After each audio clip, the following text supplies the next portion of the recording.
Salut!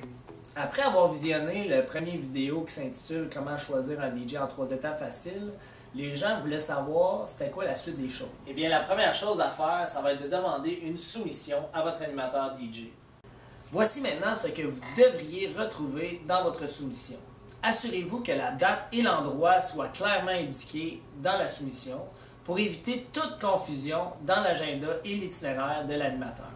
Dès que la soumission est envoyée, la date est inscrite à l'agenda, mais elle n'est pas officiellement réservée. Dans la soumission, il est essentiel d'avoir tous les détails de vos choix et préférences pour vous assurer qu'ils soient respectés.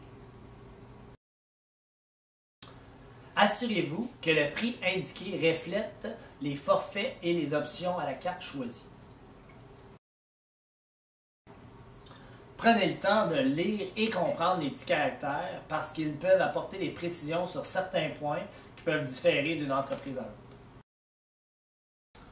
Habituellement, la soumission va se terminer avec les coordonnées de l'animateur pour le rejoindre plus facilement au besoin.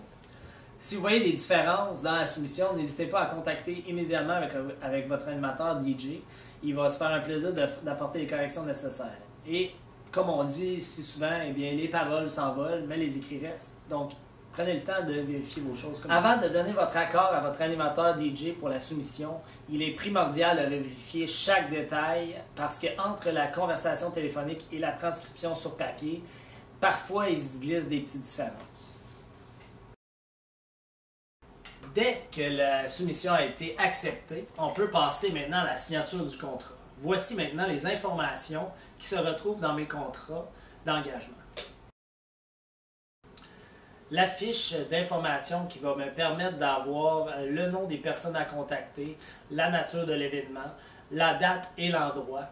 Et puis, dans cette fiche d'information-là, je vais avoir besoin de l'adresse aussi des gens à contacter. Le prix en détail, qui va être en fait une copie conforme de ce que vous avez reçu en soumission. Le montant du dépôt, qui constitue en fait 25% du prix final.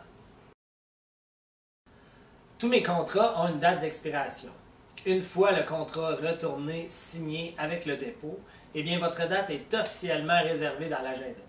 À défaut, si vous ne retournez pas à la date prévue le contrat ainsi que le dépôt, il se peut que votre date soit prise pour un autre événement. J'espère vous avoir éclairé un peu plus avec cette vidéo-là. Eh bien, sur ce, je vous dis à bientôt.